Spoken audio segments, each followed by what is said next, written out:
Dear colleagues gardeners, we are now October-November. In the northern hemisphere of our home planet is the time to give the right finish to the past season and prepare the good start of the next one. And this time I should like to talk about not very pleasant things.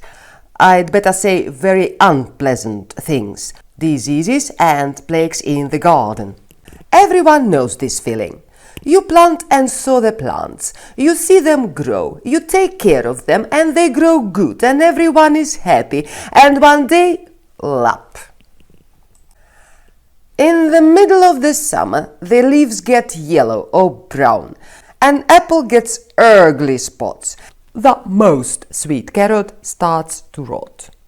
As a result of a disease or some little nasty animal which brutally ruins the picture of our ideal garden. Do you know, by the way, that the ideal garden without any plagues and diseases exists? And it looks like this. Completely isolated, closed ecosystem. One sort of shrimp chews each and every day, all in the same green alga, and feeds this sad little tree with its excrements. Colorless, monotone, boring. In the real ideal garden, we want to see trees, flowers from early spring till early winter. We want to cultivate vegetables, berries, fruit, and walk on soft lawn. But, dear gardeners, not intentionally, we create the very delightful environment for viruses, bacteria, fungi, insects, birds, animals. In other words, as long as our gardens are a little piece of living nature and not hermetically sealed glass jar, we'll have to face the fact that the garden of our dreams will be also the place to live for invisible world of microorganisms and for the whole zoo. 3 for the price of 1. Congratulations! So, we've got a situation. The question is how to deal with it. First of all, to admit and accept that our beloved garden is a tiny part of a big world with its rules and laws, which we must know and accept. Second, find our way to manage it by keeping in mind the desirable result and trying to foresee, limit and control the unfavorable phenomena. That was a hell of introduction this time. Shortly, this video goes about the prevention of diseases of the plants in the garden.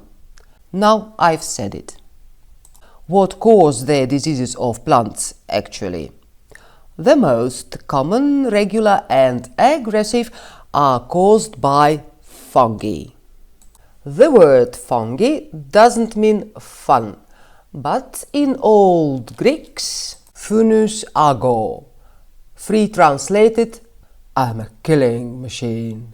It is not just a family, it's a whole kingdom in the world of biology, with numerous species, good and bad. But all of them have the same menace. They are parasites, who take advantage of the organic material, in this context, soil and plants, living or dead. Invisible and harmless in the unfavorable circumstances. But when the weather turns in their favor and they have a suitable nutrient medium, one of the plants in our garden, for example, they start to grow and multiply wildly quick. To get an impression, think about yeast dough. After an hour in a good place, it raises 2 or 3 times of the initial size. Each year it's a gambling game, like casino. Which weather it will be, when and for how long. Do you have a plant or few in your garden which the fungi would like to consume? But unlike the casino, you'll always gain a prize. You'll see them in one way or another. It's a fact. Now, how to deal with it? To prevent is always better than cure. Why now? Autumn is the end of the life cycles of the most of the plants. That's why. The harvest is gathered in, the trees are leafless and pruned, so are the perennials.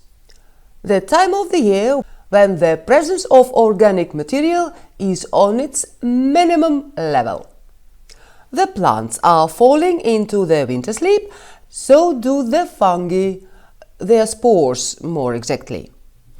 And now is the best moment for the offensive against them. The goal: to kill as many of them as possible. The means: global spraying.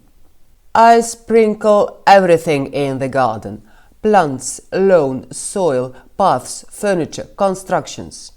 And I do it in the beginning of a dry period, so that the product I use has a couple of days to do its job before it is washed off by the rain.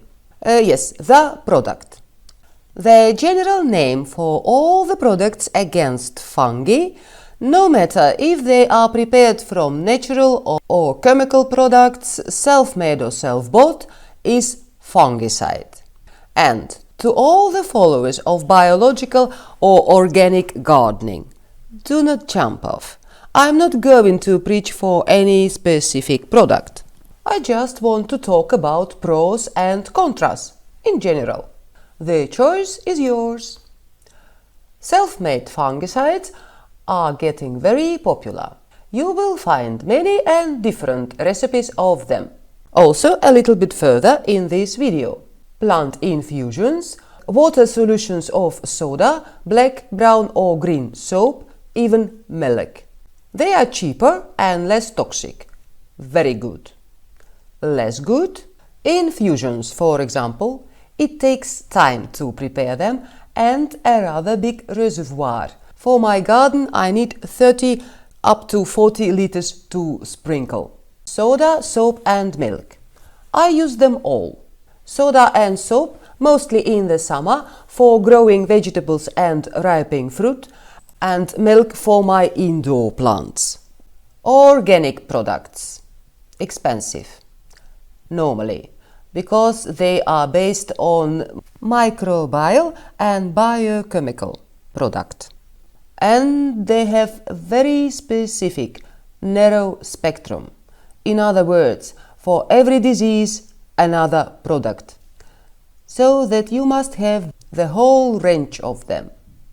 But indeed, they have very low impact on the environment. One more important thing about the natural and organic products. They decompose quickly. That means the sunlight, water and wind make them ineffective rather rapidly.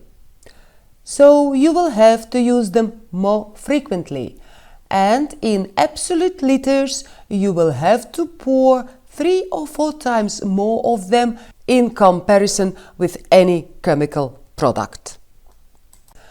About the chemical products. They have got a bad name, but they do what they promise. They penetrate in the cell of fungi and target specific enzymes and proteins. What kills the fungi?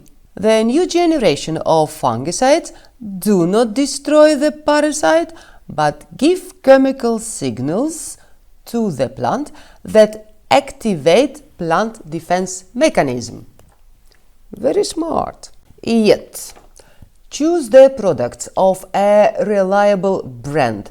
They are developed and produced according to the very strict safety restrictions and under the supervision of corresponding state institution. And the products intended for amateurs. and those of wide spectrum. You'll never know for sure what enemies you have to defeat actually.